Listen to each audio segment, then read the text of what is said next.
Yeah, myself Sumit from Arena Animation. A lot of our students have worked on this movie and some of them are here who want to work on part 2 and part 3. So guys, are you ready? Okay. Now the question is, India, specifically Double Negative and Prime Focus, has been working since the last decade for a lot of international movies. And you see Marvel, you see Avengers, you see Fast and the Furious, you name the movie, it's there. But for a movie like Brahmastra, why did it take so much of time due to the budget constraint or the story or due to, because technical experience is already there. We have proved it time and again. But what made it so lengthy process so that the part 2 and part 3 also would be taking a little more time?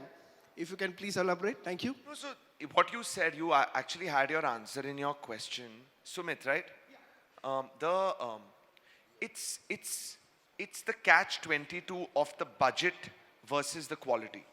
You know, what they are achieving in Fast and Furious, if you hear their visual effects budget, it would probably exceed the overall budget of a film like Brahmastra. So that allows them to move at a very quick speed. And when we started with this venture, we wanted to figure out how to get that high quality, and we did extend our budget, but we couldn't extend it to what an Avengers or a Fast and Furious extends their budget to.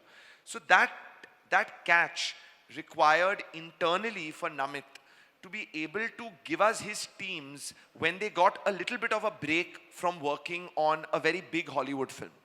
Right? He had to manipulate his resources to allow this to happen. So that's really the play and the catch-22. And to be honest, it is still something that I think we've gotten better at playing that game, but it's still a challenge that we will have to face even as we take on part 2 and part 3. And we want to bring in more refined visual effects and more interesting things in the visual effects of those films.